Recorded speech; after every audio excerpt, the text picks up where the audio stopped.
Bonjour à tout le monde, bienvenue.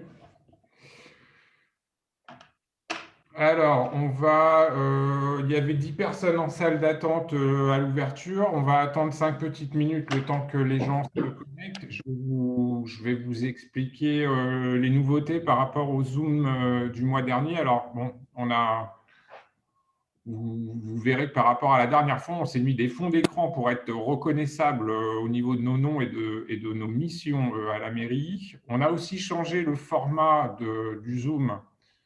Donc, on n'est plus en webinaire, on est dans un format où tout le monde peut prendre la parole ce soir.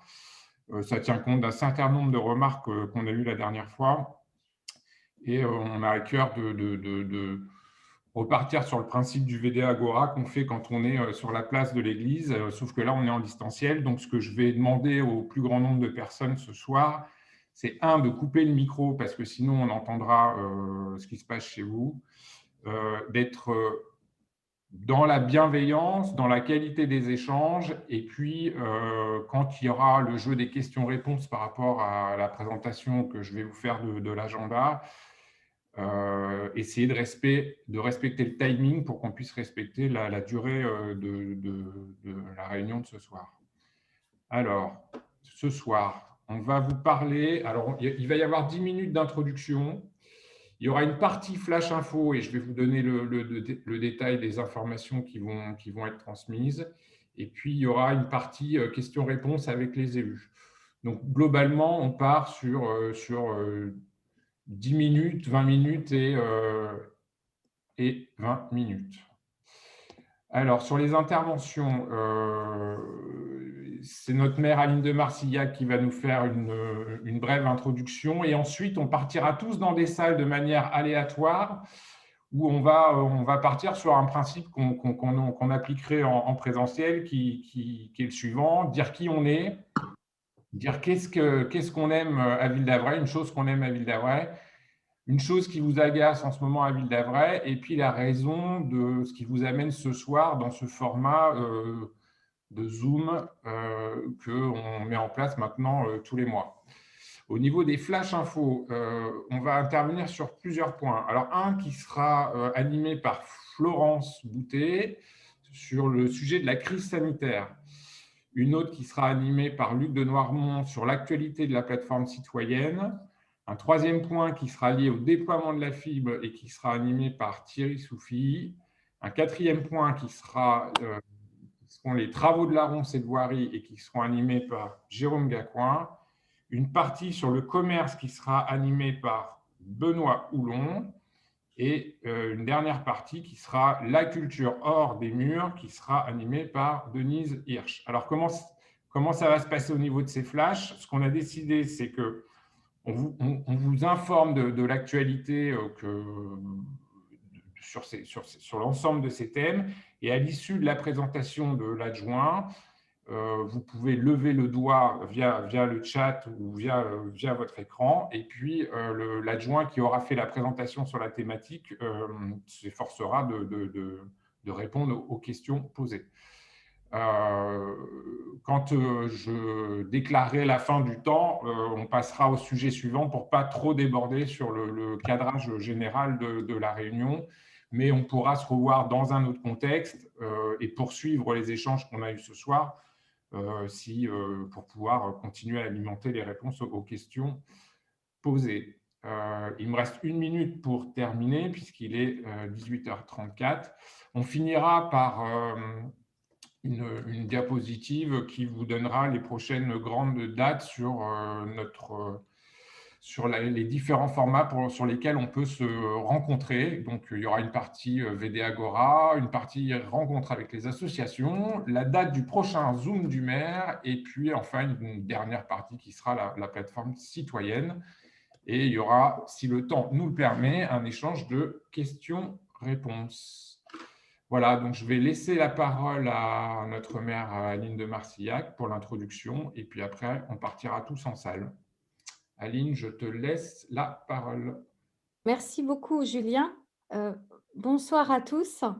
Donc, bienvenue dans ce Zoom du maire et des élus, qui est un rendez-vous qu'on veut maintenant régulier avec nos concitoyens. Alors, c'est vrai qu'on a vraiment aussi appris à travailler avec ce dispositif. Hein. Pour moi, il y a un an, un Zoom, c'était un téléobjectif pour un appareil photo, c'est pas autre chose.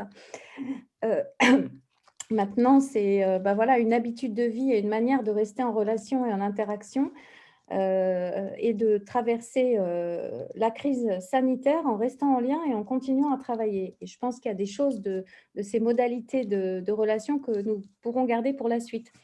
Donc, en effet, ce soir, c'est vraiment un temps d'échange avec vous. C'est un mode rapide, c'est-à-dire qu'on ne va pas développer longtemps un sujet. On a prévu de vous partager quelques flashs d'informations sur l'actualité dans la ville. Et l'actualité, elle est chargée, il y a votre vie quotidienne et voilà, les chantiers, la vaccination, les projets aussi, et puis des choses qui sont joyeuses et qui nous donnent aussi plaisir à vivre ensemble à Ville d'Avray, notamment, on parlera aussi de la culture. Donc,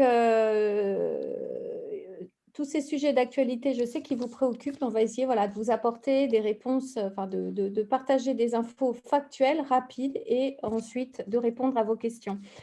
Vous allez voir aussi que Zoom nous permet d'échanger en petits groupes, de faire comme si on pouvait passer dans des petites salles. Donc, je crois qu'on va très vite passer dans ce format-là qui va être aussi plus interactif et puis va permettre parfois à ceux qui ne peuvent pas s'exprimer en grand groupe de s'exprimer en petits groupes. En tout cas, nous sommes heureux de vous voir ce soir et de pouvoir répondre du mieux possible aux questions que vous vous posez. Voilà, c'est un temps d'échange et un temps de conversation que nous voulons amical, convivial et voilà, coopératif. Merci.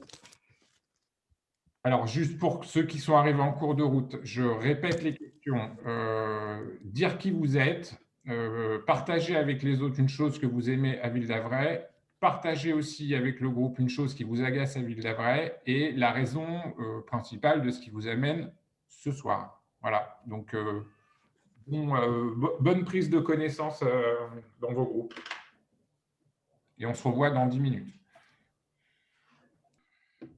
Il y a toutes les personnes qui sont connectées à 18h30 sont parties dans des salles de réunion pour partager à 4-5 personnes le pourquoi ils s'étaient connectés ce soir, ce qu'ils avaient envie de dire sur, enfin, ce qu'ils étaient aussi, ce qu'ils avaient envie de dire sur ce qu'ils aimaient en ce moment à Ville d'Avray et ce qu'ils avaient envie de partager sur ce qui les dérangeait en ce moment.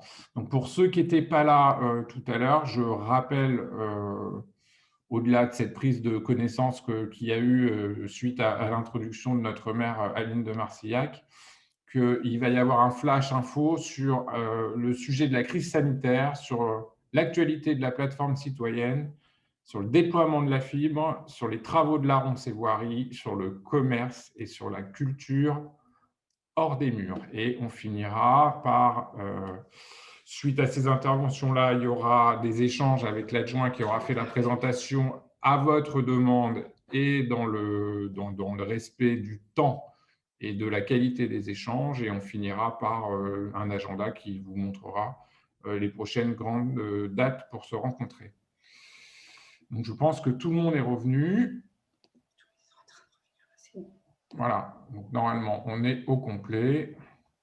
Donc, je vais donner la parole à Florence Boutet pour nous parler de la crise sanitaire et vous pourrez poser vos questions suite à la présentation. Florence. Bonsoir à tous. Alors, plus que de la crise sanitaire, je vais surtout vous parler très brièvement de vaccination. Un bref rappel sur le procédé, c'est l'État qui gère la périodicité de la vaccination et en tout cas les publics éligibles. Et actuellement, donc en plus des publics qui étaient déjà éligibles à la vaccination, le sont désormais les personnes qui sont âgées de 50 à 64 ans, qui sont atteintes de maladies, de comorbidités. Évidemment, toutes les personnes âgées de 75 ans et plus, les résidents des EHPAD et des USLD, les personnels soignants qui ne seraient pas encore vaccinés et toutes les personnes en situation de handicap. Pour vous donner quelques petits repères chiffrés, aujourd'hui, dans le département des Hauts-de-Seine, 78 000 personnes ont été vaccinées. Alors, c'est une donnée qui est arrêtée au 28 février. Donc, il y a encore eu des évolutions puisqu'il y a eu de la vaccination toute cette semaine. Et donc, ces 78 000 personnes ont reçu les 2 injections et 622 300 personnes sur la totalité de l'Île-de-France. Nous avons donc plusieurs centres de vaccination dans le 92, les plus proches étant ceux de Garches, Issy-les-Moulineaux et Boulogne-Billancourt. Pour le centre de vaccination de Garches, vous pouvez prendre rendez-vous en adressant un email à vaccin@garches.fr. Et en général, on vous inscrit directement sur une liste d'attente et on vous recontacte par SMS pour vous donner un rendez-vous. Les centres de vaccination de Suresnes, Boulogne-Billancourt et Issy-les-Moulineaux fonctionnent avec des prises de rendez-vous via doctolib.fr qui apparemment marche relativement bien. Si vous avez dans votre entourage des personnes seniors qui ne peuvent pas se déplacer, elles peuvent prendre rendez-vous auprès du CCAS de la ville pour qu'on organise pour elles un transfert, c'est-à-dire qu'on les emmène, voilà, on prend rendez-vous avec elles et on les emmène directement à leur centre de vaccination au moment où elles ont rendez-vous. Et puis enfin, juste pour vous dire en 2 mots que Sèvres, Chaville et Ville d'Avray travaillent ensemble à la création d'un nouveau centre de vaccination qui serait installé à Chaville. Mais comme vous le savez, donc ce travail est en cours, mais c'est une décision qui est à la main du préfet qui valide les ouvertures des centres de vaccination en fonction du maillage territorial. Et donc, pour le moment, nous n'avons pas encore eu l'autorisation d'ouvrir ce centre. Mais on y travaille, on a fait l'inventaire du personnel qui pourrait travailler sur ce centre de vaccination pour accélérer voilà, le processus. Et dernière information, le préfet nous a informé que nous recevions ce week-end 6 000 doses de vaccins pour renforcer le processus de vaccination. Et donc, tous les professionnels de santé de Ville d'Avray et de Garches ont été mobilisés pour procéder à des vaccinations sur des horaires étendus durant tout le week-end, y compris dimanche. Donc, si vous êtes dans les publics concernés, peut-être serez-vous contacté pour recevoir une première dose de vaccin dans le courant du week-end. Voilà, évidemment, je me tiens à votre disposition pour répondre à vos questions. Merci à tous. Donc là, s'il y a des questions, c'est le moment de les poser. Vous levez la main et puis on ouvrira votre micro pour que vous puissiez poser des questions à Florence. S'il n'y a pas de questions, je passe au thème suivant. Donc, on va attendre une petite minute. Allez-y. Quelles sont vraiment les chances que ce centre de vaccination entre Ville d'Avray et Chaville aboutisse? Parce que, bon, celui de Garches marche bien parce qu'il y a quand même du personnel soignant qui n'est pas loin avec l'hôpital. Est-ce qu'on a effectivement, vous pouvez donner un peu plus de renseignements? Moi, je suis vacciné, donc je ne parle pas pour moi, mais j'ai beaucoup d'amis qui cherchent et on les renvoie à Patresse parce qu'il y a 1200 candidats en attente à Garches, donc c'est un peu désespérant. Est-ce que vraiment on a une chance que ça aboutisse et pourquoi ça n'aurait pas encore abouti? Et parce que le préfet, c'est en fait à la main du préfet, c'est le préfet qui décide. Pardon? C'est pas une excuse, je veux dire que le préfet, il peut prendre des décisions sans attendre 50 ans. Pourquoi pour le moment, le préfet n'a pas autorisé l'ouverture de ce centre de vaccination à Garches parce qu'il considère que pour le moment, notre territoire est suffisamment équipé, suffisamment maillé. Il y a un centre de vaccination à Garches, mais il y en a un aussi à Suresnes, il y en a un aussi à Issy-les-Moulineaux, il y en a un aussi à Boulogne-Billancourt. Et les prises de rendez-vous fonctionnent très bien sur ces centres de vaccination. Le dossier est prêt, il est établi avec Sèvres, Ville d'Avray et Chaville. Et donc, on le renvoie à chaque fois que le préfet propose la réouverture de centre, on se positionne. Donc voilà, on croise les doigts pour que ça finisse par marcher. Honnêtement, mais peu à peu, vous savez, la vaccination va aussi être possible chez les médecins avec le nouveau vaccin AstraZeneca. Donc, ce sera de moins en moins difficile de se faire vacciner. Alors, on va donner la parole dans l'ordre à Dominique Claudius et à Monsieur Chauvel, qui sont tous les deux en train de lever le doigt. Donc, dans l'ordre, Dominique, c'est à toi et Monsieur Chauvel, ensuite, c'est à vous. Dominique, le micro, il faut l'ouvrir. pense que là, il est ouvert. Oui. Donc, ce que je voulais dire, c'est que j'étais inscrit à Gif-sur-Yvette parce que Problème de connexion peut-être avec Monsieur Claudius Petit. Oui, on a les effets du… Gif-sur-Yvette, j'avais téléphoné à Garches. Garches m'avait renvoyé sur le centre de vaccination de Garches au mois de janvier. Et comme je n'avais pas de nouvelles la semaine dernière, je suis allé à Garches avec mes papiers et j'ai pu vérifier que d'une part, le personnel était là avec une amabilité, une courtoisie absolument extraordinaire, d'efficacité. Et deuxièmement, on m'a assuré que je serais rappelé et j'ai été rappelé ce matin. Okay. Donc, j'ai rendez-vous dimanche à 10h45 et Dominique également. Eh ben, ça marche très bien, donc. Super. Ensuite, il y a Monsieur Chauvel qui veut poser une question. Allez-y, Monsieur Chauvel. Oui, c'est rapide. Et il y aura Monsieur Clément derrière. D'accord. Mon épouse a 73 ans. Je n'ai pas bien compris à partir de quand les personnes de 73 ans peuvent s'inscrire à Garches. Bah, dès maintenant, en fait. Dès maintenant, parce qu'on Oui, ne parle pas de cette tranche d'âge-là, sauf si on a comorbidité, mais on n'en parle pas. Si, en fait, aujourd'hui, tous les publics qui étaient déjà éligibles peuvent continuer à se faire vacciner et la vaccination a été ouverte en plus aux personnes âgées de 50 à 64 ans atteintes de comorbidité. Donc, votre épouse qui est plus âgée que 64 ans peut désormais prendre rendez-vous et être vaccinée. Bon, merci, parce que ce n'est pas clair pour moi dans la com publique. Merci. Ah, très bien. Voilà, je vous en prie. Monsieur Clément, c'est à vous. Et ensuite, on passera à la présentation suivante, puisqu'on s'est mis 5 minutes de questions-réponses par adjoint. Alors, Monsieur Clément, à vous de poser la question. N'oubliez pas d'ouvrir votre micro.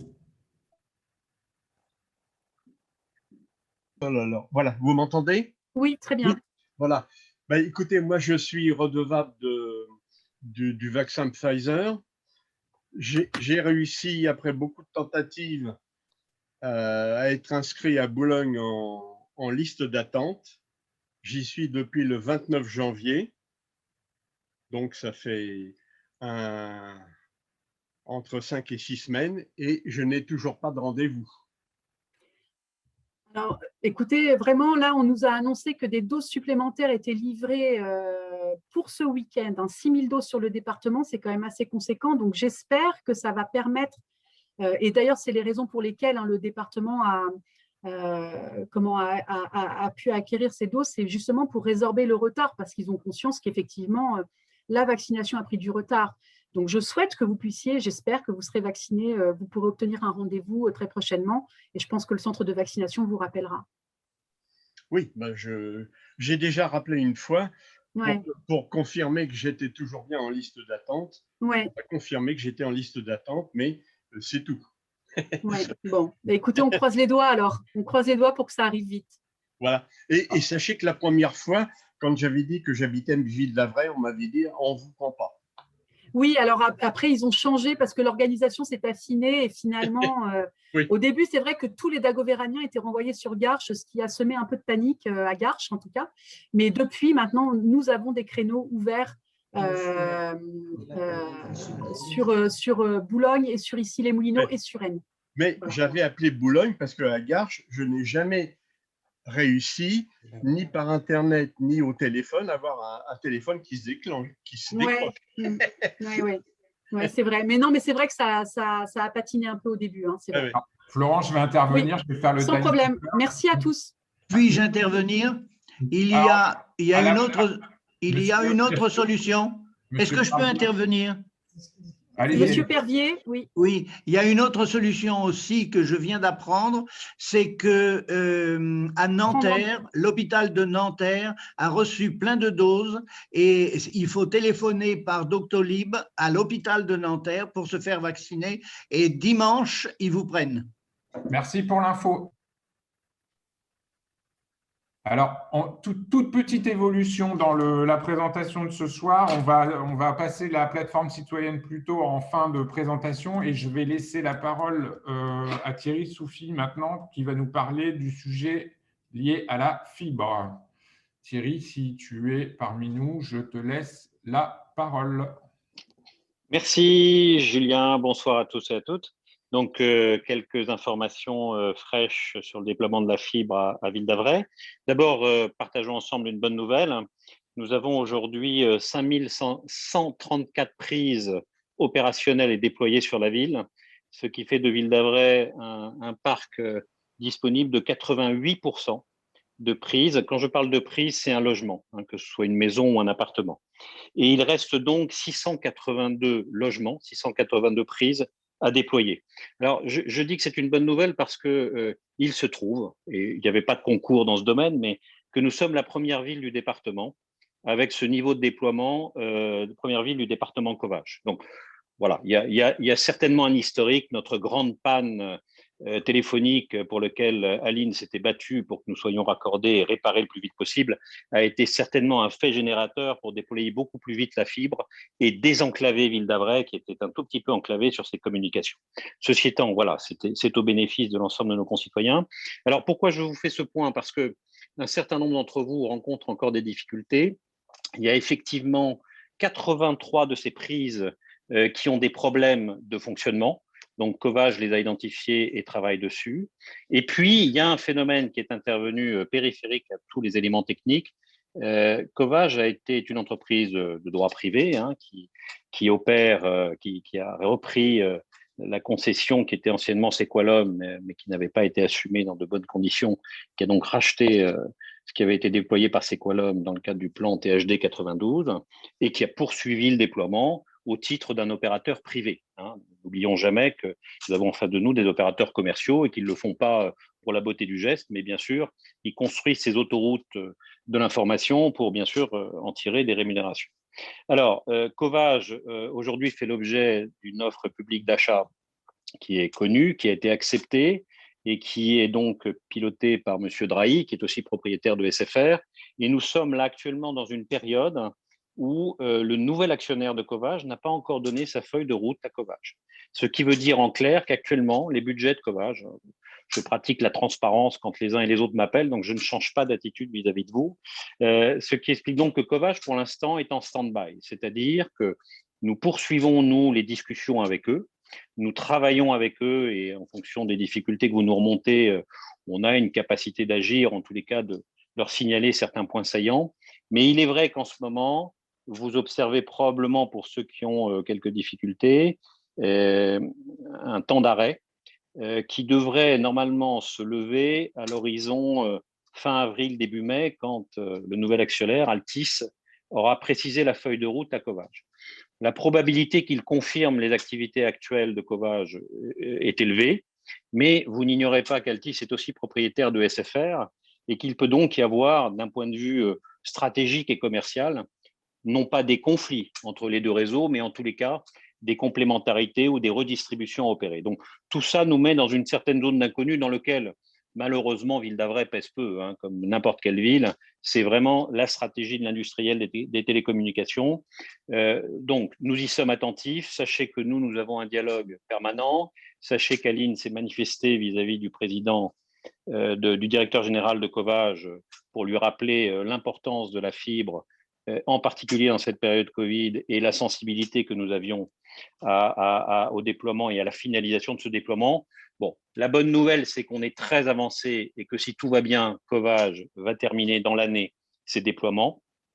L'autre nouvelle que je partage avec vous, c'est que malgré ce succès, vous seriez surpris de savoir le taux de conversion des prix, c'est-à-dire combien des Dagovéraniens ont pris un abonnement fibre. Et là, c'est très, très surprenant. Donc, je partage cette information qui est nouvelle avec vous. Nous ne sommes que 26% à avoir fait le choix de la fibre. Donc, ça veut dire qu'il y a 70% des prises qui ne sont pas actives.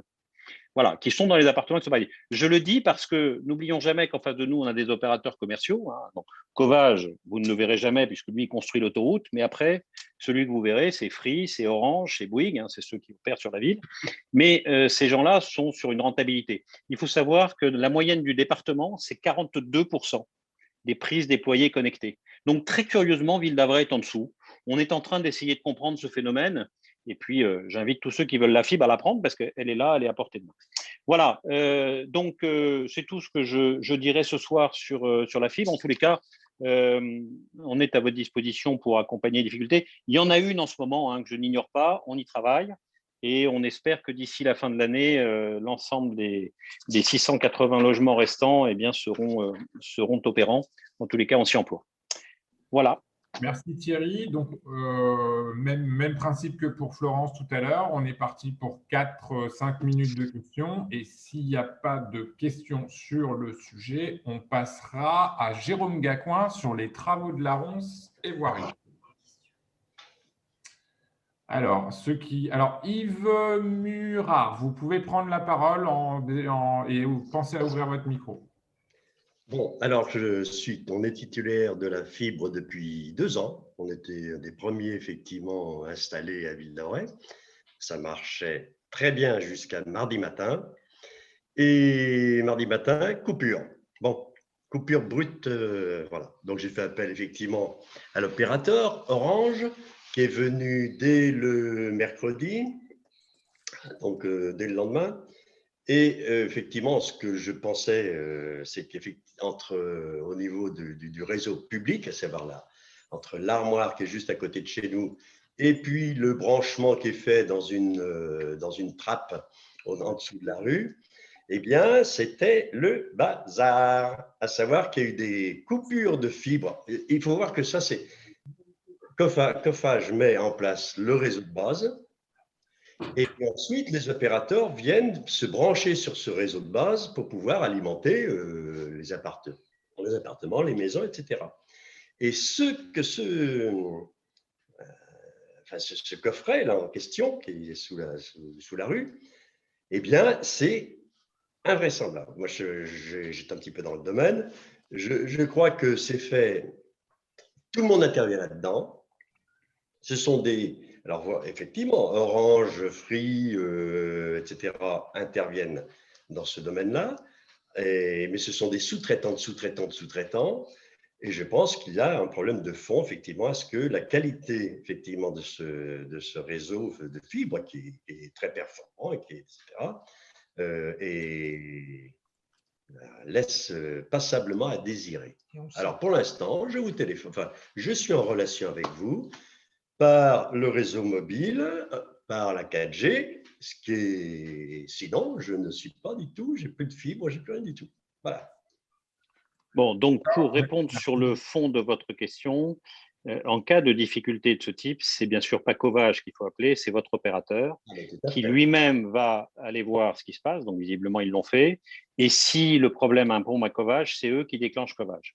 Donc vous êtes exactement dans la bonne filière pour résoudre votre difficulté et qui, entre nous soit dit, arrive. Vous savez que dans la ville passe beaucoup de réseaux, de fluides, on va les appeler des réseaux de fluides, qui soient liquides ou d'informations ou autres. Et effectivement, nous avons, et j'ai au moins 2 ou 3 adresses qui sont concernées par ce sujet, nous avons des coupures de réseau parce que un marteau-piqueur, parce qu'une pelle se met en travers et vient couper le réseau. Bon, malheureusement, ça fait partie de la vie d'une ville qui est en mouvement. On aimerait que ça n'arrive pas, mais ça arrive.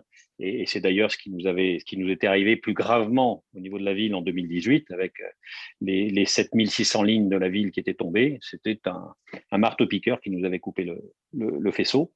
Donc voilà. Donc, vous êtes, en tous les cas, le message que je passe pour tous, c'est que vous avez des difficultés. Le premier qu'il faut contacter, c'est votre opérateur, et votre opérateur se met en rapport avec Covage. Bon, évidemment, je le dis à vous tous, si vous avez la difficulté dure ou des difficultés, à ce moment-là, vous n'hésitez pas à saisir l'adresse qui a été donnée sur le site de la mairie et en fonction de la nature, de la gravité, nous pourrons vous donner un coup de pouce, mais c'est bien la procédure que vous avez adoptée qui est la bonne. Alors Thierry, maintenant j'ai une question de la part de Pierre Van Lerberg qui va prendre la parole et j'ai une question qui a été posée dans le chat à laquelle tu répondras après son intervention, qui est une question sur le quartier de la Ronce, sur le fait qu'il n'y ait que l'opérateur Free qui propose un service lié à la fibre et pas d'autres opérateurs. Voilà. Donc Pierre, je vous laisse la parole, ouvrez le micro pour poser la question. Merci. Vous m'entendez? Très bien. Oui, je voudrais rebondir là sur l'intervention précédente de M. Murat, parce que moi, j'ai souscrit un contrat fibre chez Bouygues au mois de juillet l'année dernière, Et depuis, j'ai eu 4 tentatives d'installation de la fibre chez moi qui à chaque fois ont échoué parce que la fibre ne pouvait pas se raccorder au tableau de raccordement qui est dans la rue parce que le fourreau est bouché, est bloqué. C'est ça. Hein, alors, j'ai envoyé ce matin un mail à Covage, avec copie à vous d'ailleurs, vous allez le voir, dans lequel je rappelle ça parce que mon opérateur Bouygues, qui est censé être au courant, à chaque fois l'installateur il vient installer la bouche en cœur, la fibre chez moi, mais il ne sait pas que le câble ne passe pas, la fibre ne passe pas. Donc, je suis un peu désespéré par Bon. à la fois. Alors, oui. ne soyez pas désespérés. J'ai reçu votre mail ce matin. Merci. J'ai échangé avec Covage, donc on va voir ce qu'ils peuvent faire.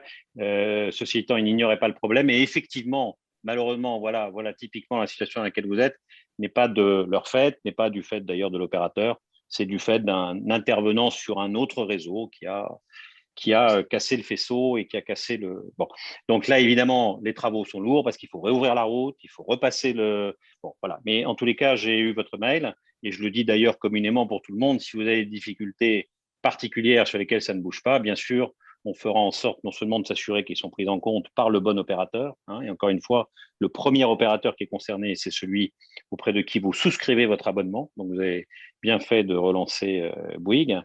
Et puis, dans le cas présent, comme c'est le réseau horizontal qui est touché, ben c'est forcément Covage qui interviendra. Mais je suis sur votre dossier, donc on essaiera de voir. Merci beaucoup. Seulement les installateurs qui sont venus chez moi depuis donc, le mois de juillet dernier, puis aussi chez mon voisin qui est chez Free et qui a en conclusion, ils disent que le blocage, il est probablement dû à de la boue et qu'il suffirait, sans avoir à casser la chaussée, il suffirait peut-être d'essayer de déboucher avec pression d'eau ou d'air, je ne sais pas bien. Et ça n'a même pas été tenté, quoi. Bon, écoutez, en tous les cas, sur le sujet, ils sont saisis. Voilà, ben, merci beaucoup. Okay. Merci. Merci. Donc, il y avait la dernière question, Thierry, qui était sur la ronce et la fibre à la ronce. Et puis ensuite, on passera à l'intervention de Jérôme Gacouin, puisqu'on a fait les 5 minutes concernant ton… Alors, par contre, je n'ai pas eu la question sur la ronce. Quelle est-elle, la question Julien, sur la ronce, c'est pourquoi il n'y a que l'opérateur Free qui propose un service de fibre et pas les autres opérateurs? Alors, écoutez, là, on est dans un domaine purement privé. Les opérateurs décident de leur stratégie. Il se trouve que j'étais cet après-midi en discussion avec Orange. Je n'ai aucun pouvoir, si ce n'est de leur dire, voilà, il y a une collectivité qui est prête à se raccorder avec 20, 25 box. C'est les opérateurs qui décident de leur stratégie commerciale. Donc là-dessus, en fait, Covage amène l'autoroute.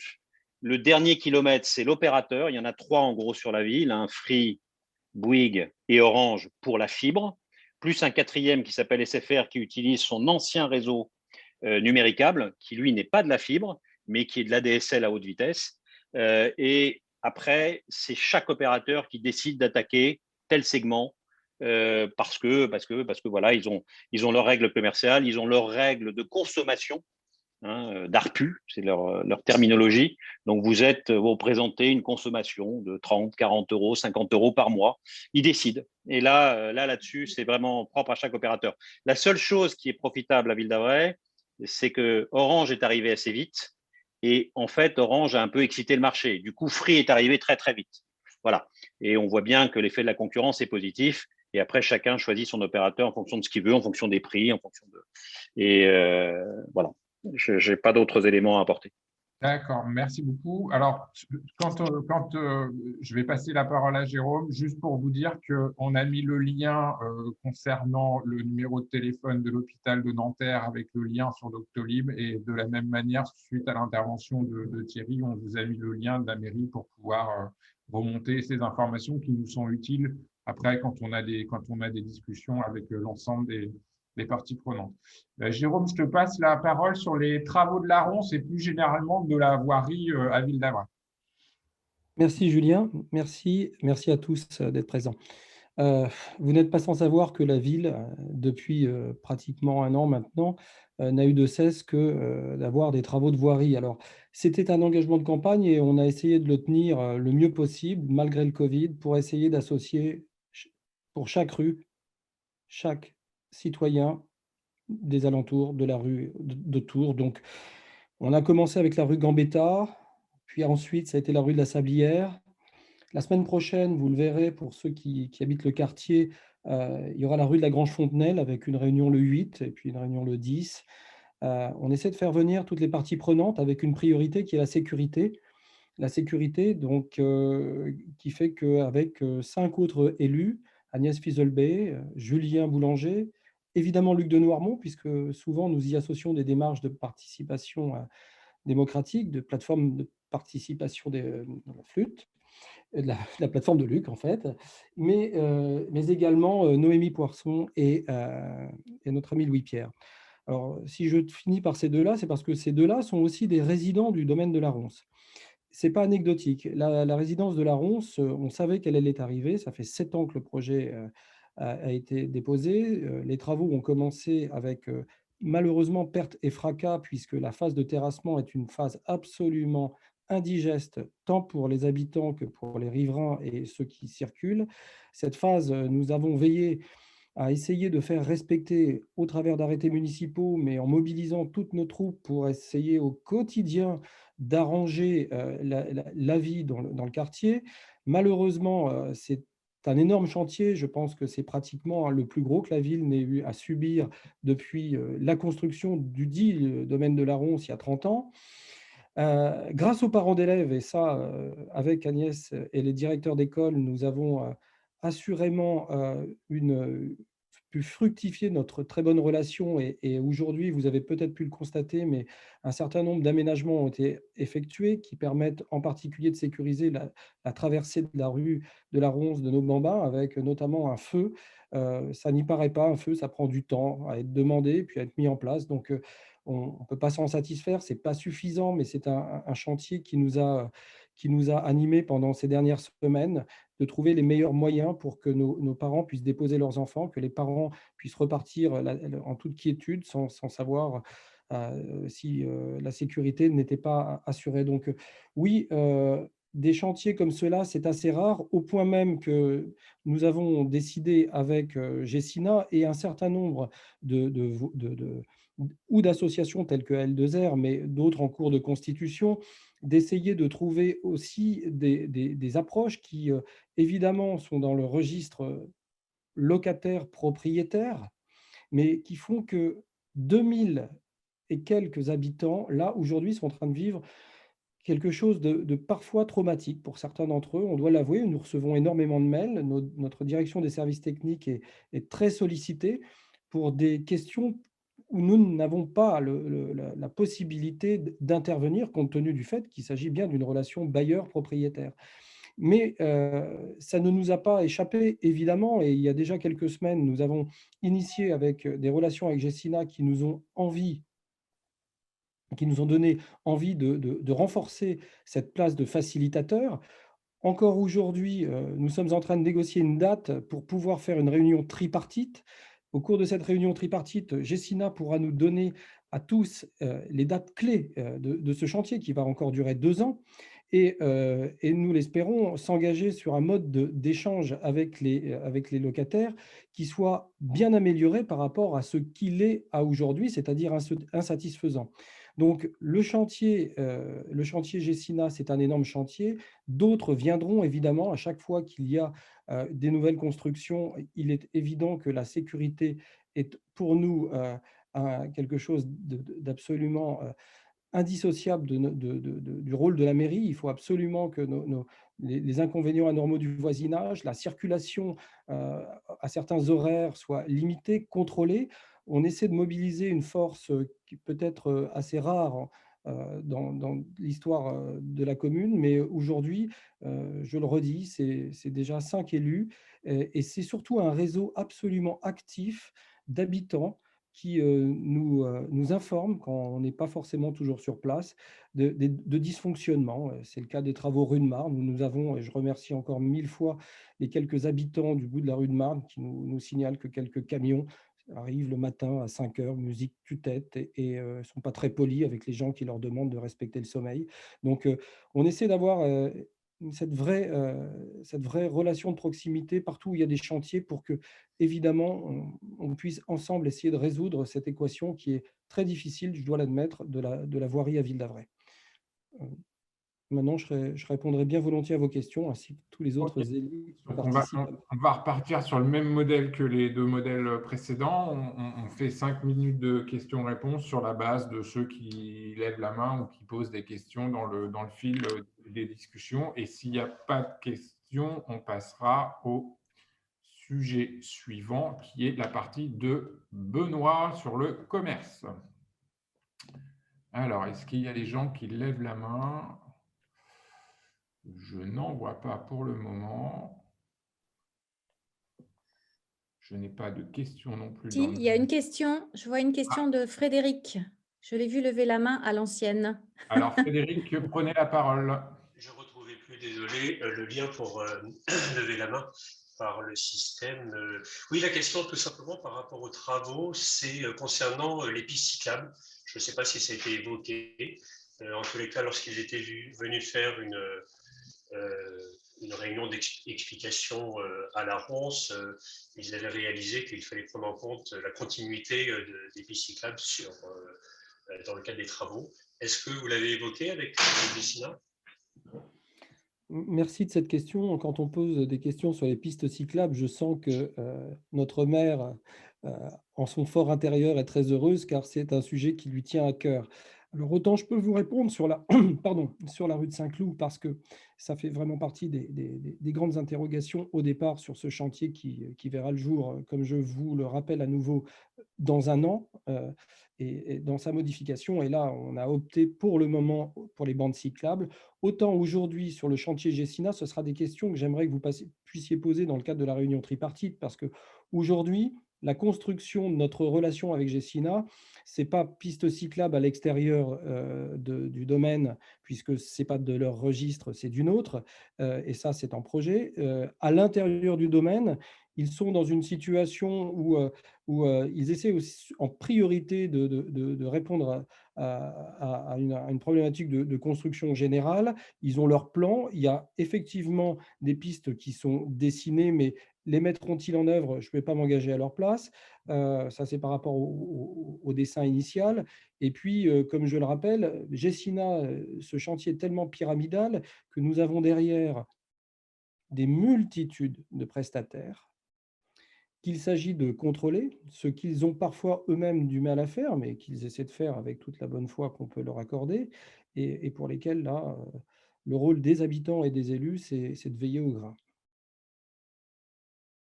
Ok, merci Jérôme. Est-ce qu'il y a d'autres questions sur le sujet?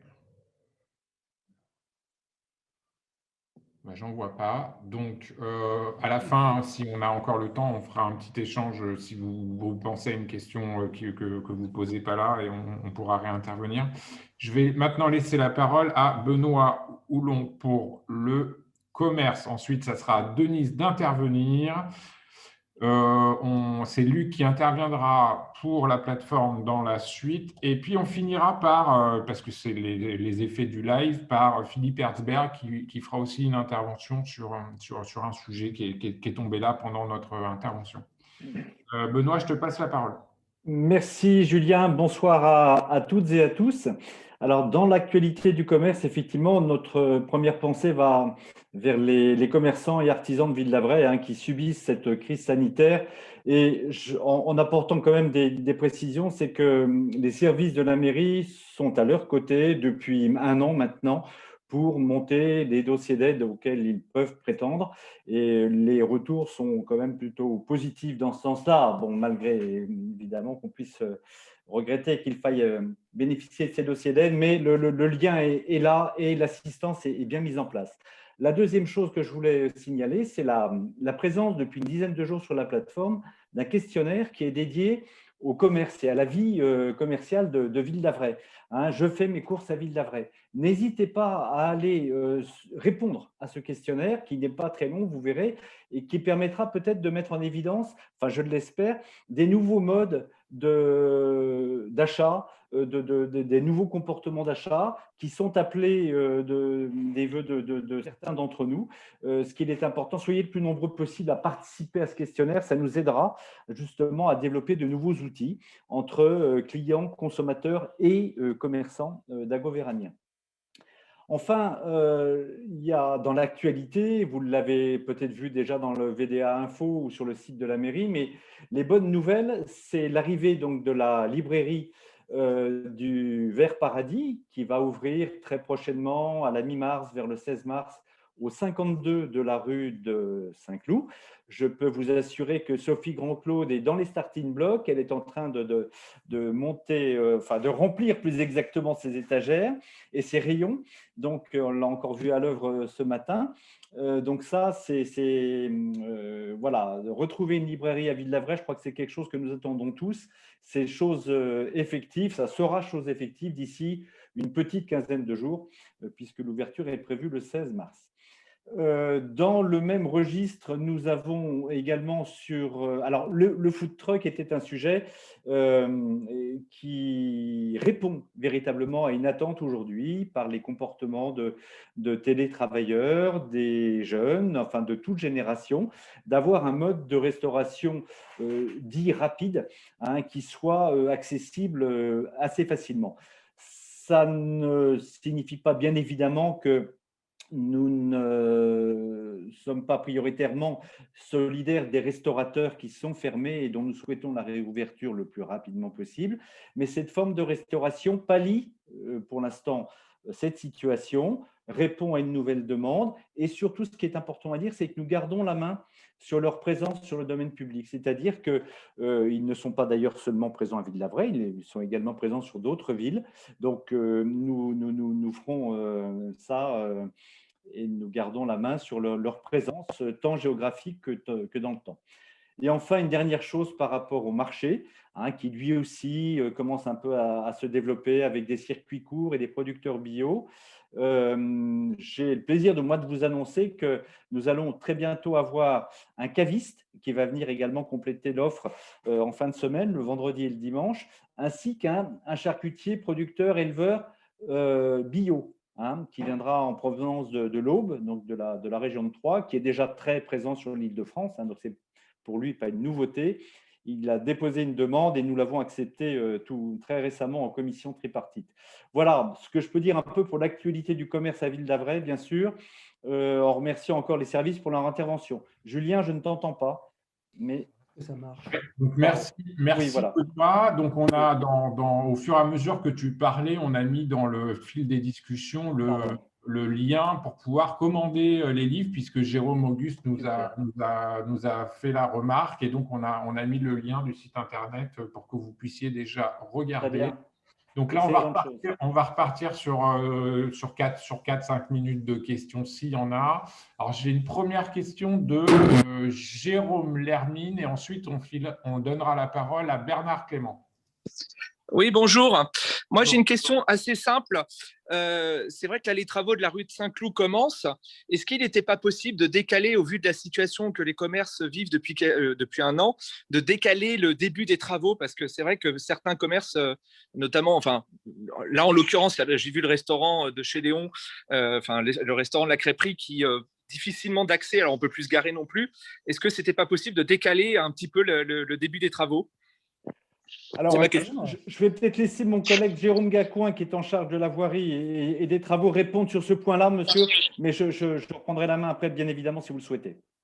Jérôme, si tu veux bien… Je réponds bien volontiers, car cette décision de faire les travaux dans ce calendrier est une décision qui a été prise avec l'ensemble des commerçants qui se sont rendus tant à la réunion, la première réunion au château et la deuxième à la mairie. Donc, on a consulté l'intégralité des commerçants qui se sont manifestés tant sur le contenu des travaux, mais sur le planning des travaux.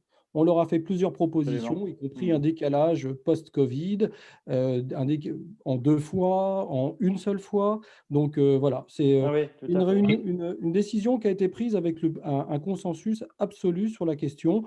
Peut-être qu'il y en a 2 ou 3 qui n'auraient peut-être pas pas voulu, mais tous ont été consultés, on les a tous vus, et ça s'est passé d'ailleurs de façon plutôt très, très amicale et concrète. Oui, absolument, tout à fait. Okay. Merci, Jérôme. Okay.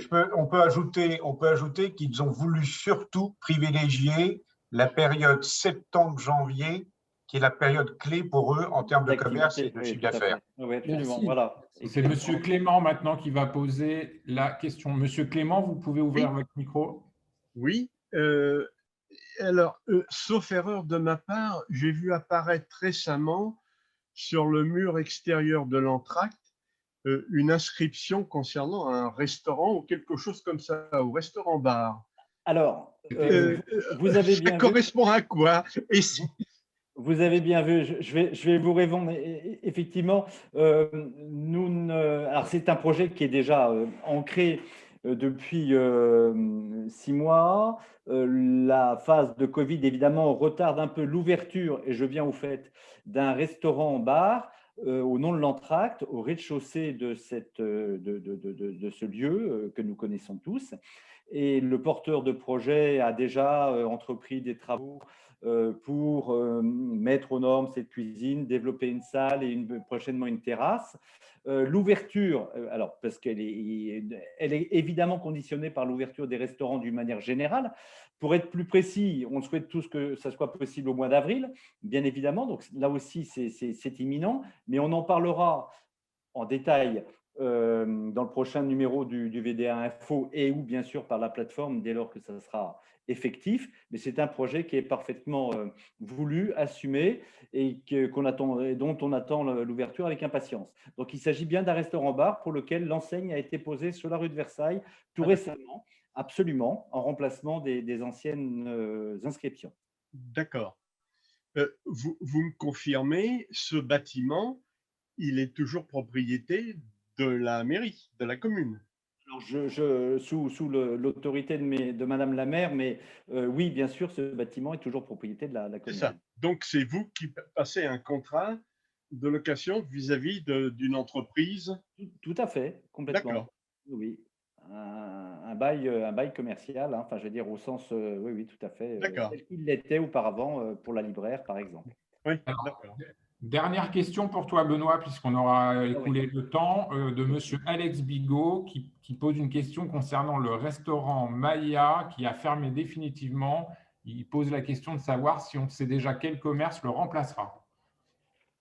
Alors, non, nous ne le savons pas.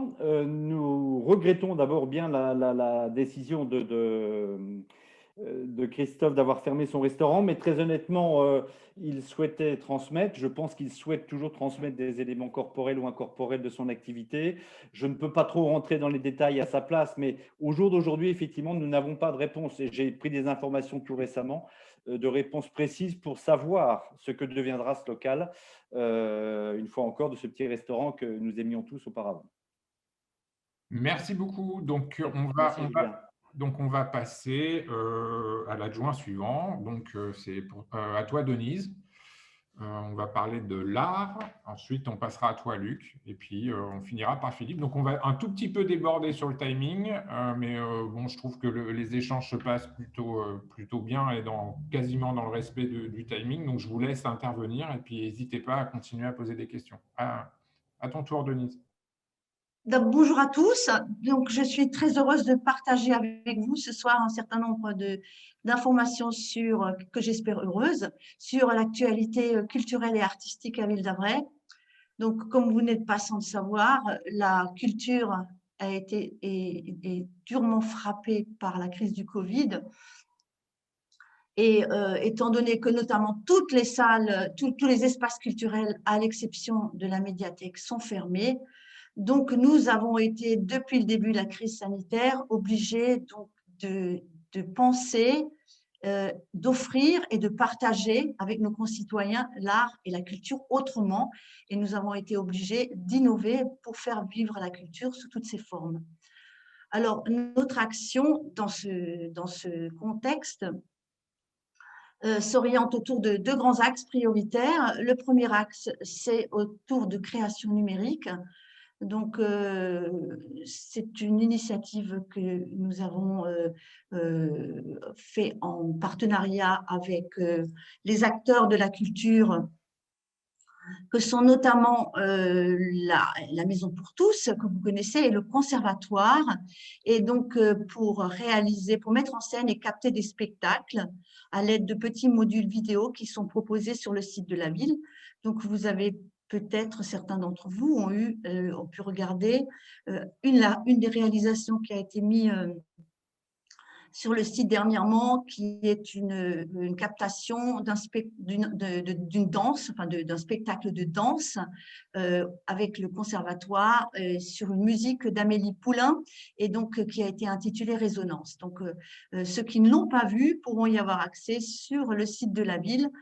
Et nous allons continuer donc avec également la médiathèque et la salle d'exposition à produire d'autres petits modules vidéo pour partager donc de façon simple et accessible à tous, eh bien, la culture de Ville d'Avray. Donc, le deuxième axe c'est ainsi que ça s'intitule d'ailleurs le sujet de mon intervention, c'est l'art hors des murs. Donc, c'est l'idée de déployer la culture et l'art dans les espaces extérieurs. Et donc, il y a plusieurs initiatives. La première est un concours de street art que nous avons lancé sur la plateforme de démocratie participative, qui s'adresse à des jeunes artistes amateurs de Ville d'Avray. Et ces artistes pourront investir les palissades du chantier de la Ronce pour réaliser une fresque de street art sur un thème qui a été choisi justement par les citoyens sur la plateforme et qui s'appelle l'appel de la forêt. Donc, pour le moment, nous sommes dans la phase d'appel à projet. Nous avons rencontré plusieurs porteurs de projets. C'est un peu plus long que ce que nous avons pensé et nous allons prolonger cette phase pour permettre aux collectifs, ce sont surtout des collectifs qui répondent, de nous soumettre des projets qui vont ensuite être déployés sur les palissades. Donc, ça devrait avoir lieu vers la deuxième quinzaine du mois de mai. La deuxième initiative, vous avez dû voir les poteaux avec les panneaux qui ont été installés sur le mail et qui remontent vers l'entracte. Et donc, ces poteaux, nous les avons installés pour permettre à nos artistes et à aux acteurs de la culture de Ville d'Avray de montrer, puisque l'art, le public ne peut pas se rendre dans les espaces culturels, eh bien, ce sont ce qui généralement est dans l'espace culturel qui va venir vers les citoyens, donc sur les espaces extérieurs. Et donc, ces panneaux permettront d'afficher des photos, des affiches de photos, enfin ou des affiches d'œuvres d'art. Et nous allons commencer dès la semaine prochaine par donner donc un espace d'expression aux acteurs de l'AIVA dans le cadre du printemps, de la manifestation annuelle, et donc qui a lieu à l'entracte. Et donc, vous allez avoir le plaisir de pouvoir contempler bien, les réalisations des artistes, des peintres de Ville d'Avray qui vont donc exposer sur cet espace, sur ces panneaux, bien, une affiche de leurs œuvres. Le troisième événement que je voulais partager avec vous, c'est le Printemps des poètes, qui est un événement qui a lieu chaque année. Et donc, cette année, le thème retenu est le désir. L'événement a lieu du 13 au 29 mars. Et donc, ce que nous allons faire, c'est afficher dans tout l'espace public des poèmes. Donc, l'espace public, ce seront autour de l'entracte, sur toute la place mon message. Toute la place de notre... Je crois qu'il y a quelqu'un qui interfère. C'est bon, on a coupé le micro. Eh bien, donc, nous allons afficher des poèmes ou des extraits de poèmes dans les arbres, chez les commerçants, dans tout l'espace public. Et nous avons également prévu un temps fort de cette manifestation qui sera le dimanche 28 mars et où nous vous proposons nous proposons à tous les citoyens volontaires de se joindre aux élus pour dire ou lire des poèmes sur la place de l'église, donc au cours de la matinée du dimanche 28 mars. Donc n'hésitez pas, nous tenons à votre disposition une sélection de poèmes qui a été réalisée par la médiathèque, mais d'autres poèmes donc, sur le thème du désir sont tout à fait bienvenus, et donc vous êtes tout à fait libre de venir déclamer le poème que vous souhaitez partager avec nos concitoyens. Denise, si je l'ai bien compris, tu fais un appel à candidature ce soir. Si les gens sont volontaires, comment ils prennent contact avec toi? Bon, alors de deux choses l'une, donc on pourra peut-être donner l'adresse de la médiathèque ou la mienne d'ailleurs dans la messagerie, ou sinon, écoutez, on invite les gens à se présenter le dimanche 28 mars. Donc il y aura un VDA Agora. Les gens qui à la dernière minute souhaiteront se joindre à nous peuvent venir, on leur distribuera un poème. Voilà. Mais je vais mettre à disposition, je ne sais pas sous quelle forme, mais on mettra à disposition, on donnera une information sur le site, la liste des poèmes et le contenu des poèmes qui ont été présélectionnés dans le cadre de ce Printemps des poètes. Alors, on vient de mettre le lien sur le fil de discussion. Super, merci beaucoup. Et donc, s'il y a des questions, je suis bien évidemment à votre disposition pour répondre. C'est parti pour 4-5 minutes de questions suite à ta présentation. Et puis, pour les deux dernières interventions, ce qu'on fera, c'est que Luc et Philippe interviendront tous les deux à la suite, et puis on posera les questions derrière pour pouvoir finaliser correctement le Zoom. Est-ce que quelqu'un a des questions à poser à Denise ? Alors, j'ai une question. Comment allez-vous assurer une programmation pendant 12 mois sur ces panneaux extérieurs, plus l'entracte et plus la maison pour tous? Pourquoi avoir choisi ces structures implantées dans le béton et pas des structures plus légères s'adaptant à l'environnement? Ces structures sont-elles définitives? Alors, la première question, donc c'est une offre que nous faisons à destination des acteurs de la culture à Ville-d'Avray. Pour le moment, nous avons un certain nombre d'expositions qui sont programmées. Nous avons des créneaux et vraiment, tout ça est extrêmement ouvert, et tous les citoyens qui souhaitent présenter qui des photos, qui des affiches, pourront solliciter la mairie, et nous essayerons de voir ce qui peut être exposé et ce qui voilà, essayer de répondre au moins aux questions. Donc c'est vraiment une offre qu'on a faite dans l'urgence, parce qu'il faut bien faire quelque chose. Nos artistes nous le demandent. Ils ne se sont pas exprimés depuis 1 an, et vraiment il y a un besoin vital pour eux de pouvoir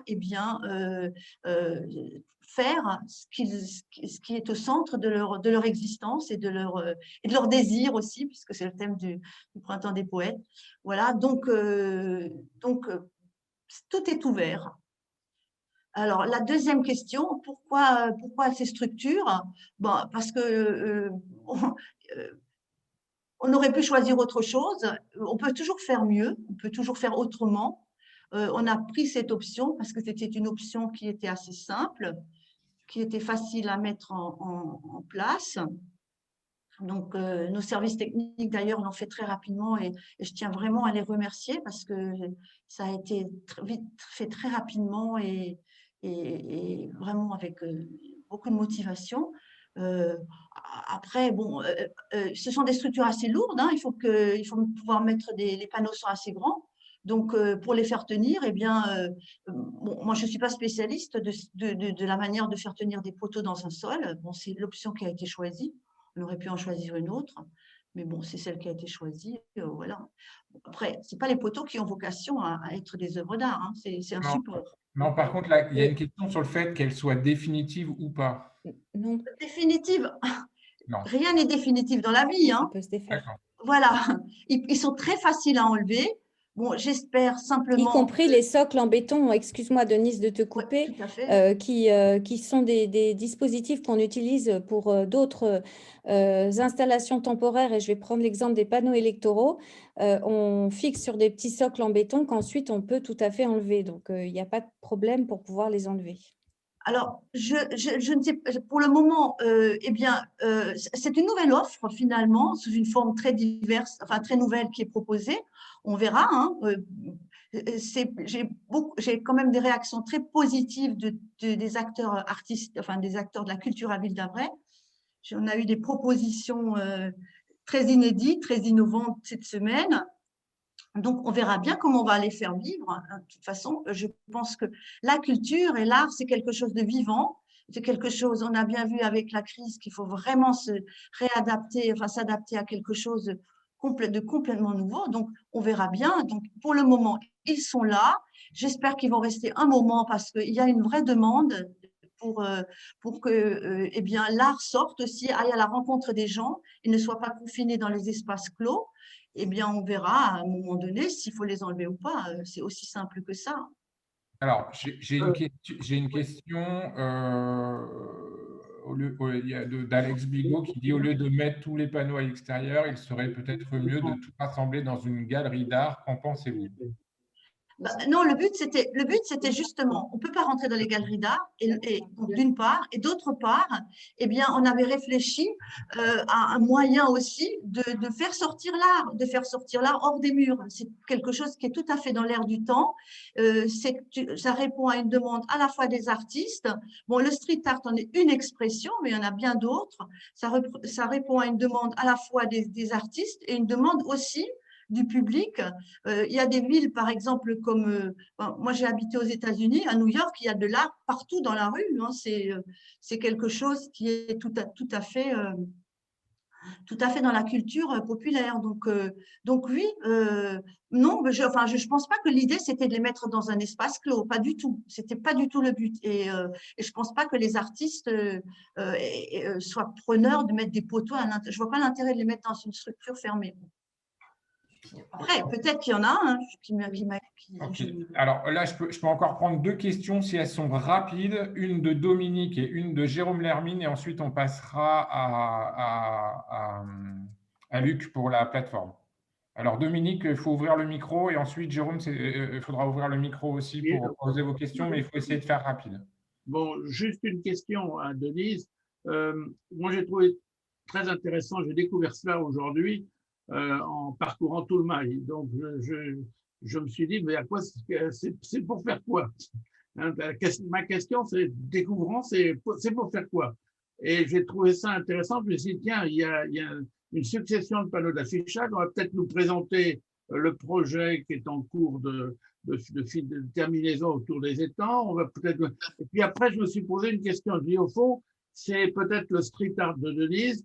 Donc, il va y avoir comment va-t-on pouvoir faire en sorte, si on a des matériaux à confier et à faire voir, à faire visiter, comment va-t-on pouvoir protéger sur ces panneaux qui font 1,20 m au carré ou quelque chose comme ça, ou 1,50 m au carré, comment va-t-on pouvoir protéger ce que l'on va y afficher en recto et en verso à l'abri de la pluie, par exemple? Comment on peut, parce que moi, par exemple, je pourrais très bien imaginer ressortir les photographies dans un format adéquat, les photographies qu'on a présentées à l'entracte, au premier étage de l'entracte, pour permettre à tous les Dagovéraniens et à tous les amateurs de l'architecture moderne ce qu'a été la Villa Church entre les années 27 et les années 48. Ou un peu plus longtemps, 50. Donc, pratiquement, pour arriver à faire quelque chose, Encore faut-il, donc je te demanderai rendez-vous pour savoir un peu comment on peut envisager, et si c'est bien ça, parce qu'éventuellement, c'est pas à cet endroit-là qu'il faut peut-être remettre en jeu un déambulatoire à travers la Village Church à disposition de tous ceux qui ne savaient pas qu'il y avait une œuvre de Le Corbusier à Ville d'Avray. Denise, tu fais une réponse à Dominique et puis on voit qu'il y a un certain nombre d'interventions aussi. Je ne vais pas citer tout le monde, mais on sent qu'il y a des gens qui veulent participer à cette mise en œuvre et je pense que ça serait bien à l'issue de ce Zoom peut-être d'en organiser un spécifique pour que vous puissiez en discuter tous ensemble. Rapidement une réponse et ensuite Jérôme Larmine qui me promet que ça sera rapide dans son cas. Donc, alors, je réponds à Dominique. Alors, je suis prête à étudier toutes les solutions techniques pour exposer des œuvres qui auraient de la valeur. En tout cas, pour les premières expositions, l'idée n'était pas d'exposer des œuvres qui ont une valeur intrinsèque, mais d'exposer de simples affiches qui ensuite vont amener aussi les gens dans un espace, vers un espace culturel, éventuellement sous forme de prise de rendez-vous. Ce qui s'est passé jusqu'à présent, des artistes ont voulu exposer à l'entracte, ils n'avaient aucune visibilité et donc il fallait bien leur donner une visibilité et c'est cette solution qui est simple et qui est mise en œuvre d'ailleurs par beaucoup de communes du 92 de montrer ce qu'on ne peut pas montrer bien sûr sous une forme différente puisque ce n'est pas les œuvres, les peintures en elles-mêmes qui sont exposées, ce sont des simples photos. Donc, il faudra faire un groupe avec Dominique, Corinne, Alex Bigot, Lily aussi qui s'est prononcée. Eh bien, très bien. Alors, Jérôme Lermine, à vous de prendre la parole pour la question sur le conservatoire, il me semble, et ensuite on passe à Luc de Noirmont sur la plateforme. Merci. Oui, il y a quelques années, je crois il y a 2 ans, j'avais participé à une commission à la mairie en tant que parent d'élèves.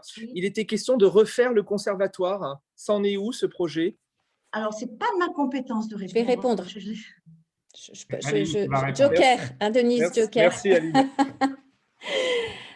D'autant que la délégation conservatoire a été est donnée à Agnès Wissleiber qui n'est pas là ce soir. Donc, en effet, le projet de rénovation du conservatoire, il a été présenté dans une première version par GPSO à l'architecte des bâtiments de France qui a demandé de le retravailler. Et là, il y a un projet quasiment définitif qui va être présenté à l'ABF, qui doit être validé en tout cas par le bureau de GPSO dans les jours qui viennent, puisque le conservatoire est une compétence gérée par notre territoire, notre établissement public territorial, à partir de quoi il y aura un jury de concours qui va être lancé pour le projet. Et donc, en tout cas, on devrait arriver à un accord avec l'architecte des bâtiments de France qui, à juste titre, avait demandé au maître d'ouvrage de refaire faire une étude patrimoniale sur l'ensemble du site. Donc, il y a une étude extrêmement intéressante sur l'histoire du parc du château et du château qui a été menée. Et à partir de là, un projet va être soumis à un concours et voilà, il sera présenté à la population quand voilà, il sera suffisamment avancé. Mais du coup, là, on peut dire qu'on a on s'est entendu sur une emprise, sur un projet. Il n'y a évidemment pas du tout d'architecte de désigné, mais en tout cas, le programme est verrouillé et achevé et en accord avec le directeur du conservatoire et les utilisateurs. Et c'est ce qui va permettre aussi, il faut rappeler à Ville d'Avray de garder le conservatoire de Ville d'Avray-Chaville, puisque nos conservatoires sont liés, de garder le label de conservatoire à rayonnement départemental. Donc, il y a un véritable enjeu dans la rénovation de ce conservatoire. En tout cas, je crois qu'on va vers un projet qui devrait être mis en œuvre dès le printemps ou l'été. Merci Aline. Donc on va passer à l'intervention de Luc. Bon, je vois deux, trois choses défiler sur le chat, mais je laisse Luc intervenir et je n'oublierai pas de réintervenir par rapport aux interventions. Bonsoir à tous. Donc, pour parler de la plateforme citoyenne, je partagerai 3 points avec vous ce soir.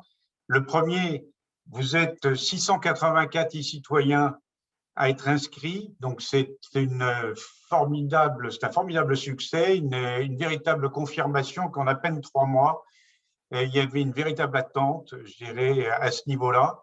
C'est l'équivalent de 25% du corps électoral qui s'est exprimé lors des élections.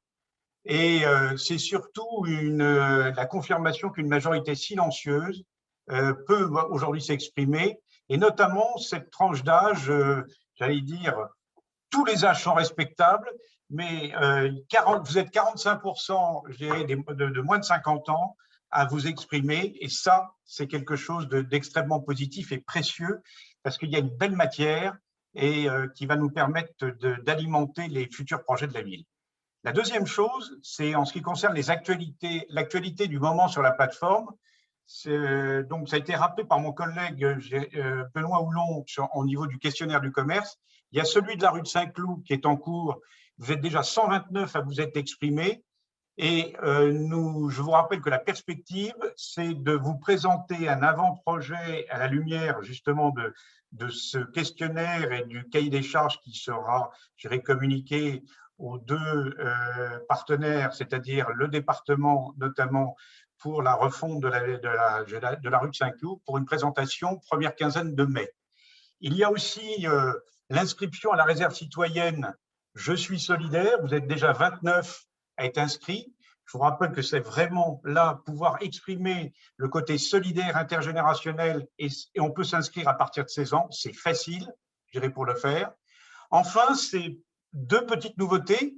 Pour le week-end, je dirais, et en fonction de l'actualité, vous savez que le lundi 8 mars, c'est la journée des femmes. Donc là, on va vous proposer un questionnaire ludique quiz, je dirais, pour la semaine sur des questions type quelles sont les grandes dates, les femmes qui ont marqué et d'autres. Donc, je dirais, quel sera le Delgoveranien le plus performant en termes de réponses, et on le saura d'ici une semaine. Et enfin, un questionnaire vélo, hein, ce thème a été, abordé tout à l'heure, pour établir un diagnostic basé sur les usages et besoins, et ainsi se forger une opinion, et avec une perspective d'une manifestation vélo lors du week-end de l'environnement, donc fin mai. Troisième et dernier point, donc le point, je pense que c'est celui que vous attendiez, sur aussi la concertation donc sur l'évolution du centre-ville. 3 choses à retenir. La première, c'est que nous avons clôturé donc le questionnaire le 21 février. Vous êtes plus de 700. Nous avons eu plus de 700 interactions avec les citoyens sur les thématiques de ce questionnaire, à travers donc 298 questionnaires via la plateforme remplie, mais aussi tous les échanges que nous avons eus avec les associations, comités de quartier. Et ça, c'est une très bonne chose, cette large participation sur un sujet majeur, et surtout avec toutes les classes d'âge bien représentées. La deuxième chose, c'est que maintenant, toutes ces contributions vont nous permettre d'ajuster, de modeler, de préciser l'expression des besoins, d'alimenter le dialogue avec l'équipe projet et les acteurs clés de l'urbanisme. Et bien sûr, il faut aussi avoir en tête qu'il faudra composer avec des contraintes techniques, économiques et légales. Et vous le savez, et bien sûr aussi, certaines décisions dépendront d'acteurs privés, comme quand on parle de l'installation de nouveaux médecins, de restaurateurs, de commerçants. Mais sachez bien que ce que vous avez exprimé, les préférences que vous avez exprimées, vont pouvoir justement influencer et motiver les partenaires. Et enfin, je terminerai en vous disant quel est l'agenda, quels sont les prochains rendez-vous. Quatre dates à retenir. La première, c'est que la réunion publique qui nous permettra de vous présenter un avant-projet avec esquisse à l'appui est positionnée début juin.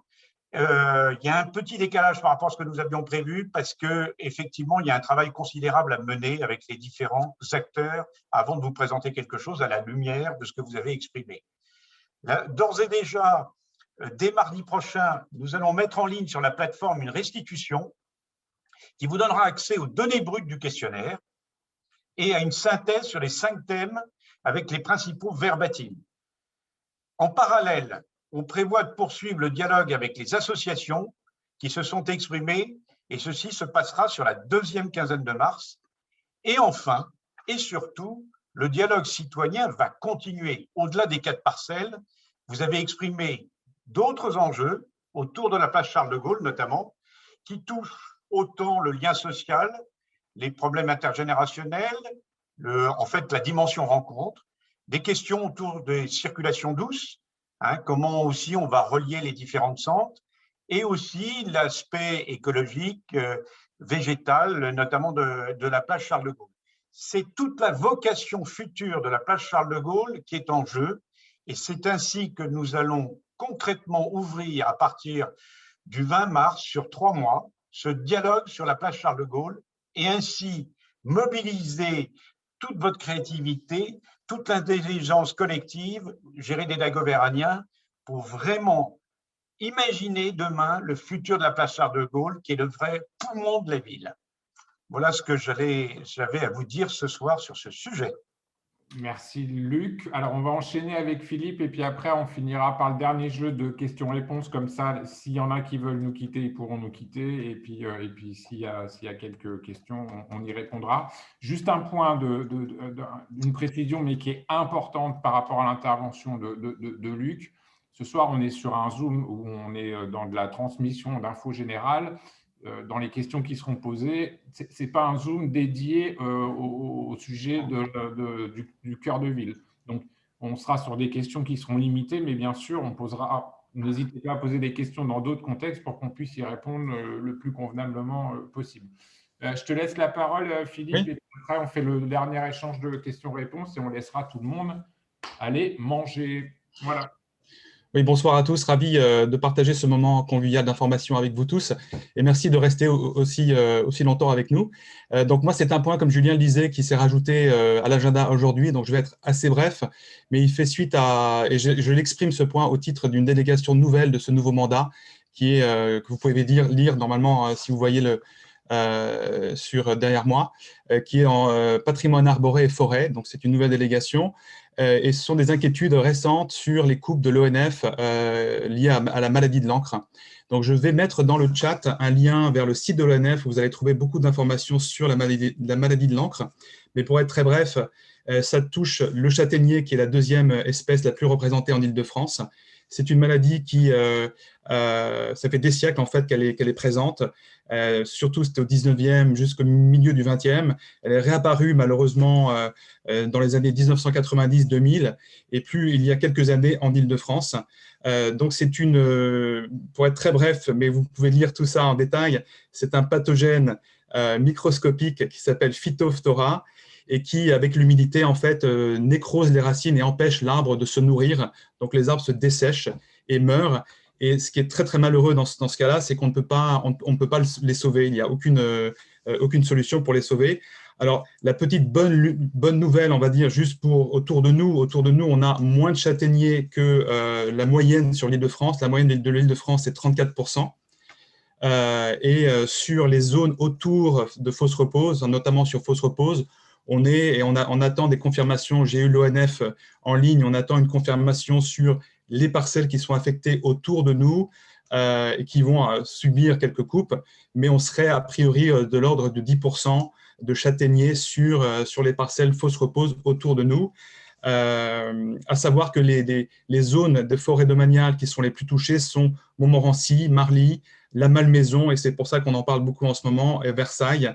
Donc voilà un petit peu, il y aura un article dans le prochain Ville d'Avray du mois d'avril que l'ONF va nous transmettre, et surtout ce qui est intéressant, c'est qu'il y aura un Zoom comme celui-ci d'information organisé par l'ONF le 15 avril.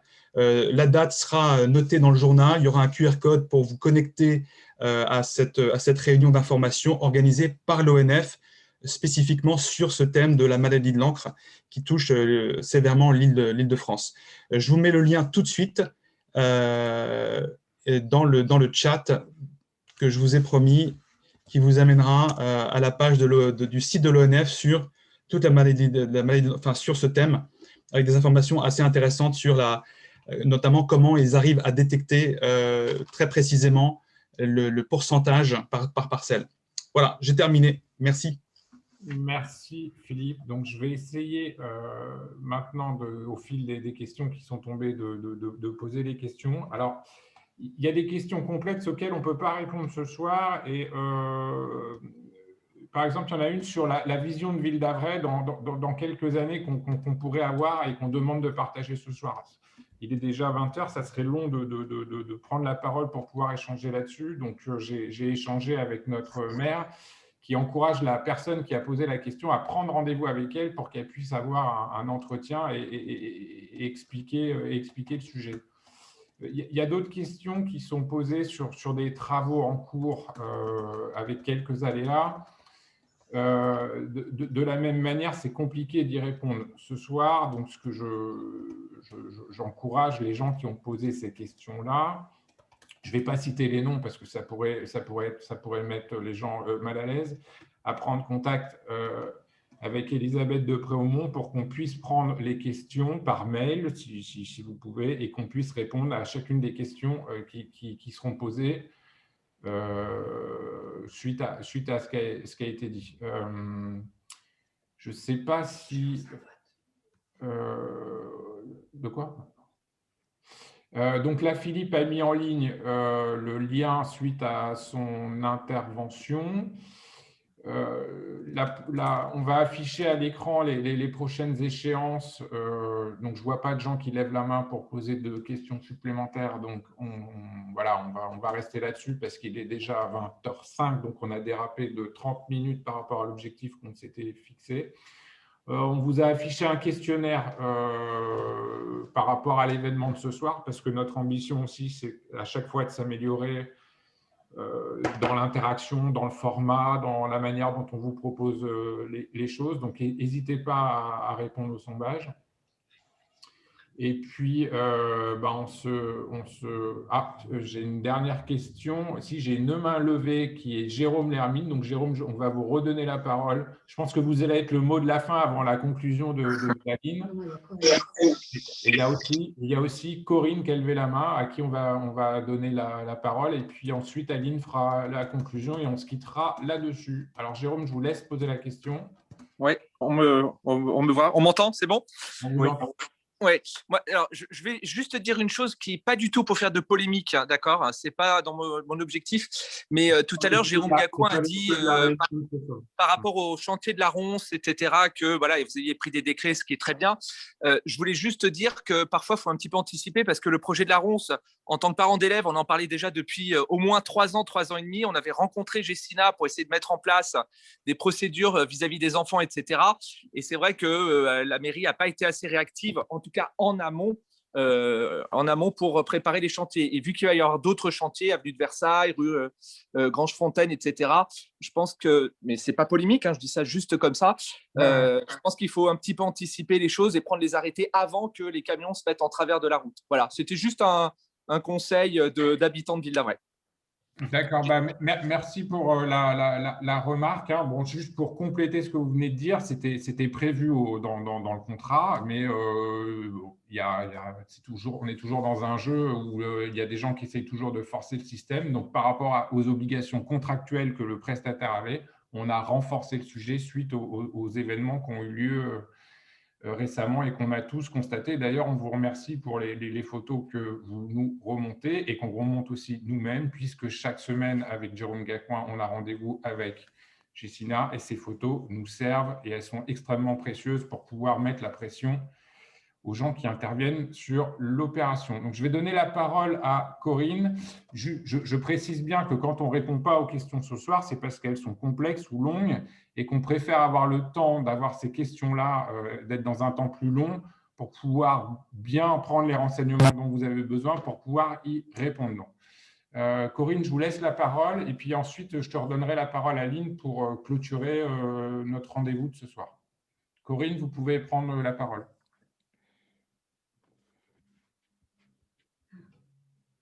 Alors, il faut ouvrir le micro. Et on ne voit pas. Vous avez ouvert le micro, Corinne?